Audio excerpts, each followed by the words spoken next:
Hello, मैं वंदना और स्वागत करती हूँ आपके अपने चैनल टिनी फाइटर में, जहाँ मैं लेके आती हूँ अपने एक्सपीरियंस मेरे प्रीमेच्योर बेबीज से रिलेटेड। तो आज का टॉपिक मैंने लिया है मसाज, बेबी की मसाज। जैसा कि सभी जानते हैं कि बेबी की मसाज कितनी इम्पोर्टेंट है। नॉर्मल बर्थ पे जो बेबीज़ होते हैं उनकी मसाज जन्म के तुरंत बाद से ही स्टार्ट कर दी जाती है, लेकिन ऐसा प्रीटर्म बेबी के केस में नहीं होता है, क्योंकि प्रीटर्म बेबी मोस्टली एनआईसीयूज की जर्नी को पूरा करके आ रहे होते हैं और उनका वेट बहुत ज़्यादा कम होता है। ऐसे में उनको छूना, उनके साथ एक फोर्सफुल मेथड को यूज़ करना थोड़ा कठिन होता है। तो इस बारे में हम बात करेंगे कि मसाज हमें कब, क्यों, कैसे करनी चाहिए। तो आइए स्टार्ट करते हैं वीडियो को। और वीडियो स्टार्ट करने से पहले आपसे रिक्वेस्ट करती हूँ कि आप हमारे चैनल को सब्सक्राइब कीजिए, लाइक कीजिए, जिससे मुझे मोटिवेशन मिलेगा नेक्स्ट आगे वीडियो बनाने के लिए। और प्लीज़ कमेंट में ज़रूर बताइए कि मैं आपके साथ जो अपनी जर्नी को शेयर कर रही हूँ वो आपके लिए बेनिफिशियल है, या इस जर्नी को और मैं कैसे बेटर बना सकती हूँ। चलिए स्टार्ट करते हैं। सबसे पहले दिमाग में ये बात आती है कि प्रीमेच्योर बेबी की मसाज हमें कब से करनी चाहिए, क्योंकि प्रीमेच्योर बच्चे बहुत नाजुक होते हैं, बहुत छोटे होते हैं। किसी का बर्थ 2 महीने पहले हुआ होता है, किसी का बर्थ 1 महीने, किसी का 1.5 महीने। तो ऐसे में बेबीज़ का वेट 1 किलो से लेके या उससे भी कम से लेके 2500 ग्राम तक हो सकता है, जो कि WHO की गाइडलाइन के मुताबिक 2 किलो 500 ग्राम तक का बच्चा प्रीमेच्योर अंडर वेट माना जाता है। प्रीमेच्योर नहीं, अंडर वेट माना जाता है। तो ऐसे में इन छोटे छोटे बच्चों की मसाज हम कैसे करें। अब सबसे पहली बात आती है कि हम मसाज कब से करें। मैंने मेरे बच्चों की मसाज स्टार्ट की जब वो NICU की जर्नी को पूरा करके घर पे आए। वो 1 महीने वहाँ पर रहे और 1 महीने रहने के बाद जब घर पे आए तो उनका वेट था, एक बेबी का वेट था 1680 ग्राम और दूसरे बेबी का वेट था 1325 ग्राम। हाँ, यही था, 1325 ग्राम था। और ऐसे में वो आए जब, तो हमने उनके दूसरे दिन से ही मसाज स्टार्ट कर दी। हालांकि मसाज करना तो एक फॉर्मेलिटी थी, क्योंकि उनकी बॉडी इतनी छोटी थी, उनके हाथ पैर इतने छोटे थे कि वहाँ पे मसाज करना पॉसिबल ही नहीं हो पा रहा था। फिर भी हम लोगों ने स्टार्ट किया, 2 फिंगर्स को लेके हल्के हल्के हाथों से मसाज करना स्टार्ट किया।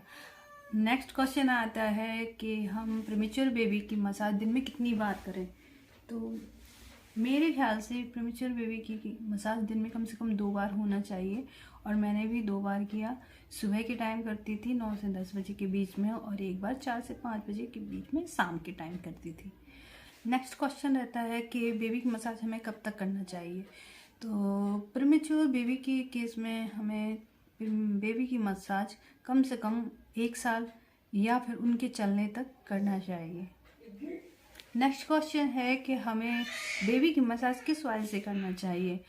तो मैं आंसर देना चाहती हूँ कि मैंने नारियल के तेल से और ऑलिव ऑयल से बेबी की मसाज की थी, और अभी भी वही कंटिन्यू है। अभी मेरे बेबी 9 मंथ कंप्लीट कर चुके हैं और 10 मंथ में एंटर कर चुके हैं।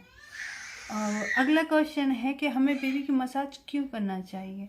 ये बड़ा ही इम्पोर्टेंट क्वेश्चन है और हम सभी के दिमाग में आता है। कई बार हम माएँ इतना बिजी हो जाती है कि मसाज को स्किप कर देती है, क्योंकि हम उनके बेनिफिट्स को नहीं जानते हैं। मैच्योर बेबी के केस में मसाज और भी ज़्यादा इम्पोर्टेंट हो जाती है, पर मैं आपसे कहना चाहूँगी कि अपने बेबी की मसाज कभी भी स्किप ना कीजिए। आप कम से कम 2 बार मसाज ज़रूर दीजिए, और हो सके तो 3 बार भी दे सकते हैं। मैंने 2 बार दी, क्योंकि मैं थोड़ा वर्किंग वुमेन भी हूँ और टाइम की कमी भी रहती है। तो अब मसाज क्यों ज़रूरी है, क्योंकि वो हमारे बेबी की माइलस्टोन को टाइम पे कंप्लीट करने में मदद करती है। अब वो कैसे, जब बेबी का ब्लड सर्कुलेशन अच्छा होगा, बेबी एक्टिव होगा, बेबी का वेट गेन होगा, तो बेबी ऑटोमेटिकली अपने माइलस्टोन को टाइम पे पहुंचेगा। मेरे केस में मैंने दोनों बच्चों को मसाज टाइम पे दी, दोनों टाइम दी, और उसी का शायद नतीजा है कि मेरे बच्चे नॉर्मल बेबी के जैसे ही अपने सारे माइलस्टोन को टाइम पर पहुंच रहे हैं, यानी कि नॉर्मल केस में होता है कि बेबी 6 महीने में बैठना स्टार्ट करते हैं, तो मेरे बच्चों ने भी 6 महीने में बैठना स्टार्ट कर दिया था विद सपोर्ट, और 8 महीने तक आते आते वो विदाउट सपोर्ट बैठने लगे थे। तो मेरा मानना है कि मसाज बहुत इम्पोर्टेंट है माइलस्टोन को पाने में। तो आपसे भी रिक्वेस्ट है कि आप लोग भी अपने बच्चों को कम से कम दिन में 2 बार मसाज ज़रूर दें, और मसाज देने का आगे प्रोसेस पूरा दिया गया है, आप उसे देख सकते हैं और उस तरीके से मसाज कर सकते हैं। ट्रस्ट में, आपका बच्चा भी कितना भी वीक हुआ हो, एटलीस्ट वो 1 kg का भी हुआ हो, तो वो टाइम पे माइलस्टोन को कंप्लीट कर लेगा। आप मसाज टाइम पे दीजिए। आगे का प्रोसेस देखिए। यहाँ मैंने डायपर पहना रखा है क्योंकि वीडियो शूट कर रही हूँ मैं, तो मैं ऑयल यूज़ कर रही हूँ कोकोनट का, पैराशूट ऑयल। आप कोई और भी कर सकते हैं।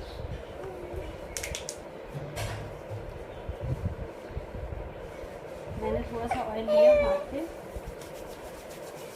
मैं मोस्टली पैरों से ही स्टार्ट करती हूँ, तो मैं आज भी पैरों से ही स्टार्ट करूँगी।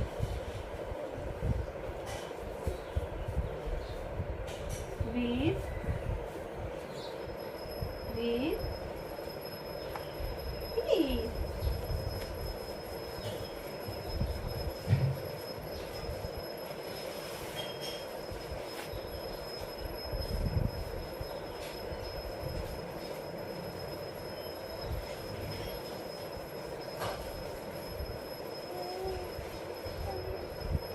मैं यहाँ घुटने को मसाज कर रही हूँ क्योंकि अब ये चलने की स्थिति में आ चुके हैं, तो इनको खड़ा होना होता है, तो अब घुटनों को मसाज कर रही हूँ मैं।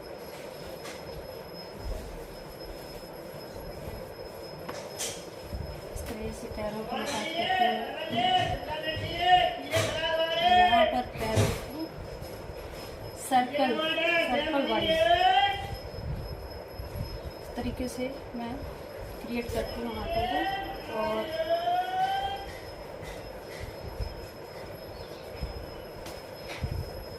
ये डेमो है। और मसाज करने में मैं टाइम लेती हूँ, लेकिन मैं आपको ये वीडियो शूट कर रही हूँ, इसलिए मैं सिर्फ डेमो दे रही हूँ। थोड़ा थोड़ा करके बताऊँगी हर बॉडी पार्ट पे कि मैं किस तरीके से मसाज करती हूँ। सेम इस पैर पे भी कर लेंगे। सबसे पहले बेबी के पैर इस तरीके से लगा के, ये पेट से लगा के इस तरीके से मसाज करेंगे।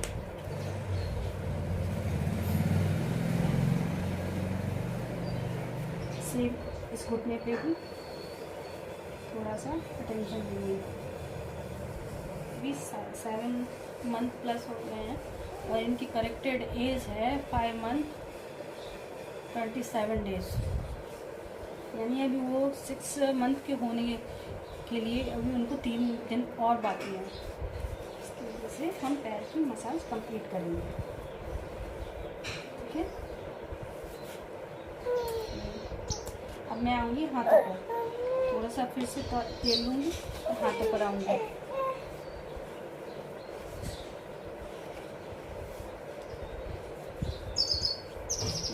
ऊपर की तरफ मसाज करूँगी। रुक जा बेटा। सेम जैसे पैरों में हम करते हैं उसी तरीके से हाथों में भी सबको मसाज कर देंगे। फिर वीर की हथेली को थोड़ा सा रब करेंगे, धीमे सॉफ्ट जेंटल हाथों से रब करेंगे। हल्का सा फिंगर्स को भी मसाज करेंगे।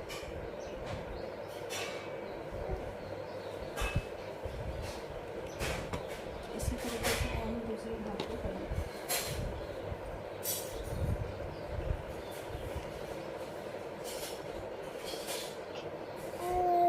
वीर के हाथ पर इंजेक्शन का मार्क है अभी भी, इसलिए हम उसको बचा के चलेंगे। आप भी ध्यान रखिए, अगर आपके भी बेबी के कंधे पर कहीं भी अगर मार्क है, पैर में है, तो आप उसको बचा कर रखें। हाँ, और एक एडवाइस और देती हूँ जो मैंने फॉलो की है, आप चाहें तो कर सकते हैं कि अगर आपके बेबी को वैक्सीनेशन हुआ है तो आप 1-2 दिन मसाज को अवॉइड कीजिए, क्योंकि उस समय बेबी फीवर में भी होता है।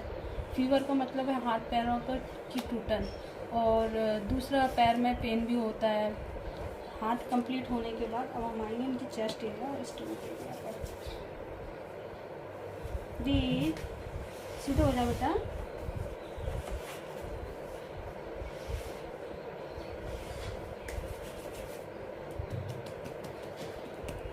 इसे टैप करके हम ऑयल को लगा देंगे। इस तरीके से हार्ट शेप बनाएंगे,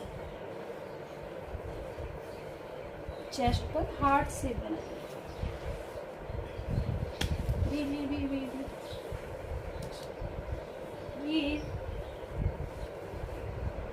अब मसाज दूसरे तरीके को मसाज करेंगे। चेस्ट पे क्रॉस बना सकते हैं।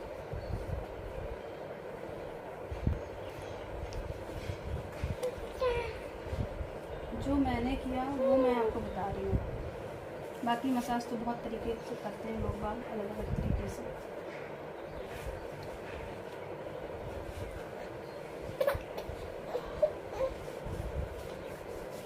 अब आएंगे हम स्टमक एरिया पर।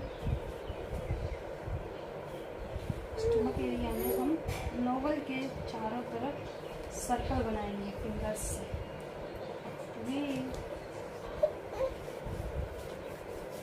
अब आएंगे हम स्टमक एरिया पर। स्टमक एरिया में हम नोवल के चारों तरफ सर्कल बनाएंगे फिंगर्स से।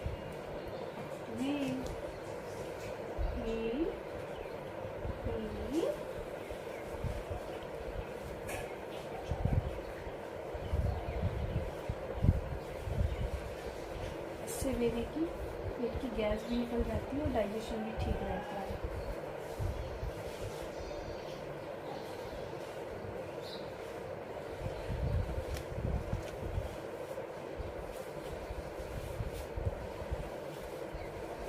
अब आएंगे हम बेबी की बैक एरिया।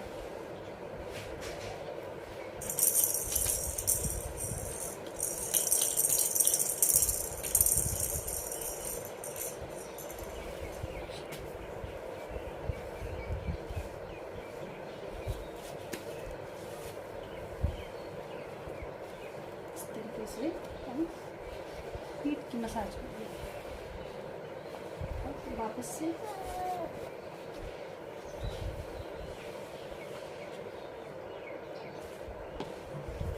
चेहरे की मसाज करेंगे।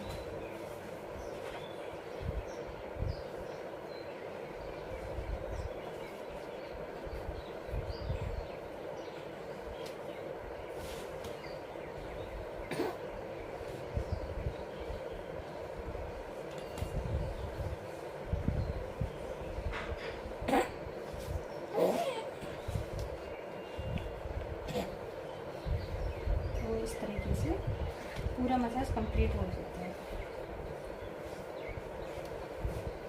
आप चाहें तो आप बेबी को, अगर आपने पहले क्लीन नहीं किया है और आप नहलाने वाले हैं तो मसाज पहले कीजिए और नहला दीजिए। और अगर आप बेबी को, प्रीमेच्योर बेबी को नहला नहीं रहे हैं तो पहले क्लीन कीजिए और उसे फिर कम ऑयल से मसाज कीजिए। बहुत ज़्यादा ऑयल मत यूज कीजिए, उससे कपड़े भी गंदे होते हैं, वो यूज़लेस रहता है। तो मैं तो अपने बेबी को पहले क्लीन किया और मसाज कर दिया है, तो अब मैं इसको कपड़े पहनाऊंगी। Thank you. तो ये रहा मसाज करने का तरीका जो मैंने अपनाया। अब वीडियो यहीं ख़त्म होता है। अगर ये वीडियो आपको हेल्पफुल लगे तो आप प्लीज़ इसको लाइक कीजिए, और आपका कोई अगर क्वेश्चन है इससे रिलेटेड है या प्रीमेच्योर बेबी से रिलेटेड है तो आप कमेंट बॉक्स में पूछ सकते हैं। Thank you. बाय।